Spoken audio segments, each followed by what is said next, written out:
Hello viewers, thank you so much for coming back to my channel and watching my Udupi travel vlog 7. जैसे आपने मेरे last vlog में देखा था, Saint Mary's island से दोबारा वापस आकर हमने एक दिन का एक्सटेंड किया था यहाँ का स्टे। और जहाँ मैंने स्टे किया था होटल रंजीता पैलेस, वही ग्राउंड फ्लोर पे एक फेमस रेस्टोरेंट है, हमने थोड़ा उसे भी एक्सप्लोर किया था। Honestly speaking food was okay. Pricing थोड़ी सी मुझे ज़्यादा स्लाइट लगी, ओवर प्राइस्ड थे सारे मेन्यू। एम्बियंस बहुत ब्यूटीफुल था तो मैंने रिकॉर्ड कर लिया, और मुझे भूख लगी तो मैंने कुछ खाने का तो कुछ रिकॉर्ड नहीं किया। बट ओवरऑल मुझे फूड कुछ ग्रेट नहीं लगा था, मुझे लगा इससे ज़्यादा मैं बेटर एक्सप्लोर कर सकती थी अगर मैं बाहर ही कहीं ट्राई करती। इस तरह से हमने फर्स्ट डे जो एक्सटेंड किया था, उसके नेक्स्ट डे हम लोग निकल चुके थे कृष्ण मठ जैसे कि मोस्ट फेमस टूरिस्ट स्पॉट में से आता है उडुपी के, और इसकी भी स्टोरी बहुत इंटरेस्टिंग है। कृष्ण मठ में कृष्ण भगवान की जो मूर्ति है उसे श्री माधवाचार्य जी ने 13वीं शताब्दी में यहाँ पे स्थापित किया था। यानी कि ये जो मठ है ये 800 साल पुराना है, ये मंदिर 800 साल पुराना है। मठ में इसलिए कह रही हूँ क्योंकि श्री माधवाचार्य जी ने द्वैत सिद्धांत की स्थापना भी की थी, उनकी नींव रखी थी, और उसके साथ ही साथ यहाँ पे अष्टमठ की भी स्थापना हुई है। कहते हैं श्री माधवाचार्य जी को ये जो श्री कृष्ण भगवान की जो बाल कृष्ण के रूप में मूर्ति यहाँ पे स्थापित है, ये मूर्ति उन्हें द्वारिका से मिली थी। वहाँ के समुद्र से एक गोपी चंदन की मिट्टी के ढेर के बीच में ये मूर्ति प्रकट हुई थी, जिसे लेकर वो इसे यहाँ उडुपी में लाकर उन्हें स्थापित किया था।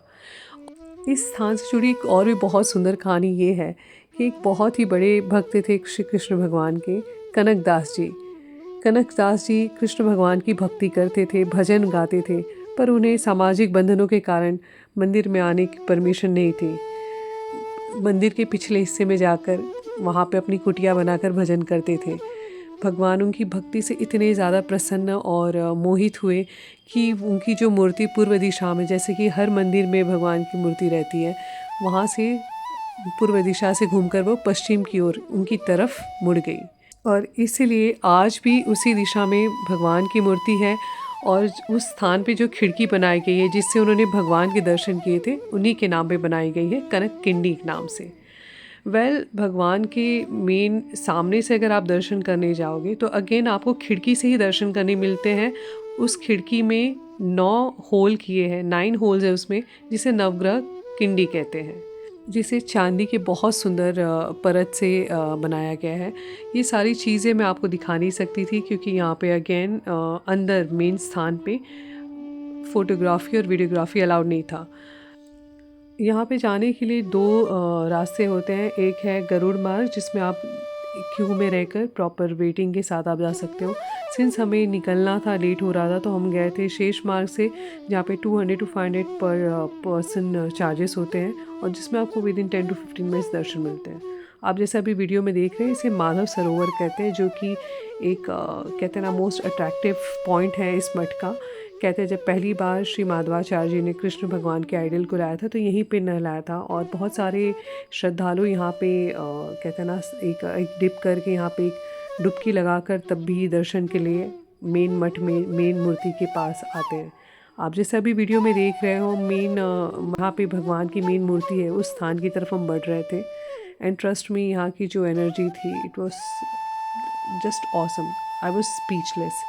ये मेन स्थान है जहाँ हम लोगों ने ट्राई किया था कि शायद हम कुछ कैप्चर कर पाए, पर सिंस रिस्ट्रिक्शन था तो हम वो नहीं कर पाए। एक और चीज़ के लिए भी ये स्थान बहुत फेमस है, जो कि है अन्न ब्रह्म, जहाँ पे हज़ारों श्रद्धालु प्रेम से यहाँ का प्रसाद का, यहाँ के अन्न का स्वाद लेते हैं। कृष्ण मठ is just 3 to 4 kilometres away from Udupi station, यानी आपको बाय ऑटो और by cab hardly 8 to 10 minutes का टाइम लगता है। यहाँ पे बहुत सुंदर कृष्ण भगवान के और भी भगवान के आइडियल्स मिलते हैं।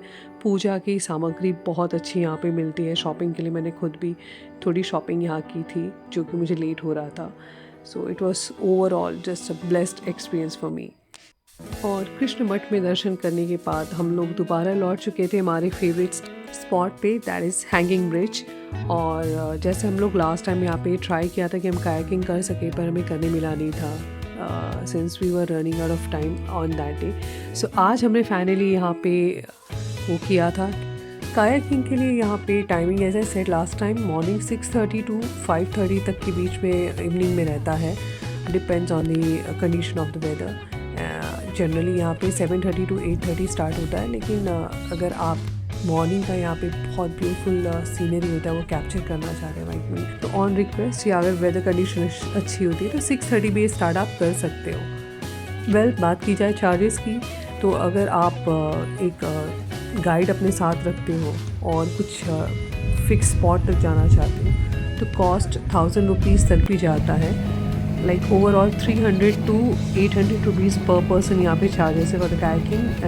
As I said in that you will get a guide who will give you a basic training if you are you are a beginner or you are doing it for the first time, like was the first time I was doing the kayaking over here, so वहाँ पे आपको 300 to 800 पर person charges पड़ता है। और निकल चुके थे हम कायाकिंग करने के लिए, जैसा आप देख सकते हो हमें बोट से एक स्पॉट पे ले जाया जाता है, वहाँ से हम स्टार्ट करते ये कायाकिंग करना।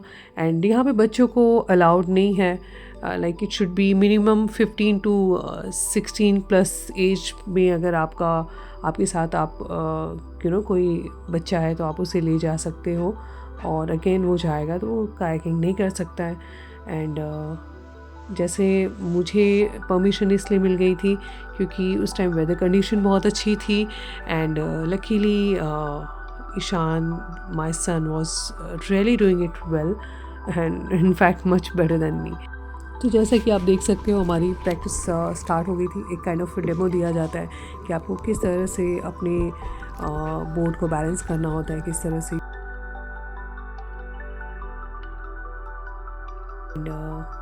Yes, it was a very what you से ब्यूटीफुल एक्सपीरियंस, बिकॉज आप नेचर को इतना ज़्यादा पास से फील करते हो, एंड आसपास जो ब्यूटी होती है नेचर की, जो सीनरी होती है, आपको वो बहुत पास से देखने और महसूस करने मिलता है।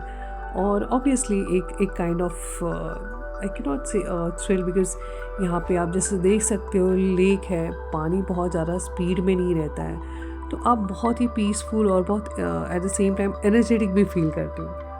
सो and for me it was a beautiful experience because I was doing it for the first time with my son. Well ये करने के लिए आपको ओवरऑल 1 आवर का टाइम अलाउ किया जाता है, क्योंकि ये बहुत ही बड़ा लेक होता है। आपको मतलब बहुत दूर तक, जहाँ तक आप जा सकते हो, आप जाना चाहते हो आप जा सकते हो। और देखने में तो आपको 1 आवर का टाइम काफ़ी ज़्यादा लगता है, बट आप once you start doing it तो टाइम कब निकल जाता है पता ही नहीं चलता है। और बीच बीच में जैसे कि आप देख रहे हो हमारे प्रैक्टिस सेशन में हमें थोड़ा सा कहीं ना कहीं एक मज़ा भी आ रहा था। शुरू में थोड़ा सा नर्वस भी थे हम लोग, क्योंकि ये फर्स्ट टाइम हम दोनों कर रहे थे। But yes, after once we started doing it, so we were feeling so happy. I was honestly bit tired because for me it's 3 days का हेक्टिक स्केड्यूल था, and I was really not getting that much time to get rest. So somewhere I was very tired. पर जैसे ही बारिश शुरू हुई हमारी सारी थकान जैसे ख़त्म हो गई हो, और अगेन हमारे अंदर बहुत ज़्यादा जैसे एनर्जी आ गई थी। बट ट्रस्ट मी, मैं अब कायाकिंग करना नहीं चाह रही थी, not because I was tired, but इतना नेचर की ब्यूटी एनहांस हो गई ना बारिश होने से। मुझे लग रहा था मैं जहाँ ये मेरी बोट है बस वहीं रुक जाए और मैं यहाँ घंटे बैठ कर बस नेचर को देखूँ और इस बारिश को देखूँ, उसे महसूस करूँ। बट टाइम का स्लॉट था, एज आई सेड 1 आवर का टाइम हमें मिलता है, हमें वापस भी आना था। सो हमने फिर स्टार्ट किया हमारे बोट के पास आना, जहाँ से हमें फिर से जो मेन किनारे पे लेकर आया जाता है, क्योंकि इसका एक अलग स्पॉट होता है बोट का, और वहाँ से हमें फिर से किनारे पे लाया जाता है। और इस तरह से लौट रहे थे हम दोबारा किनारे पे, और इस तरह से हम लौट रहे थे दोबारा मुंबई की तरफ। हम एंड कर रहे थे हमारी जर्नी उडुपी के इस ब्यूटीफुल स्पॉट पे।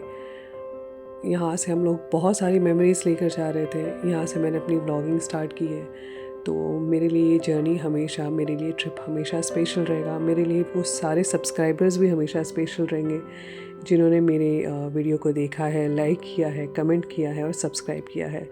और मैं आगे भी बहुत ऑप्टिमिस्टिक हूँ। मैं आशा रखती हूँ कि जो भी मेरा ये व्लॉग फर्स्ट टाइम देख रहा है, आई होप वो इसे पसंद करे, मेरे पुराने व्लॉग्स को भी देखे, लाइक करें, शेयर करें, कमेंट करें।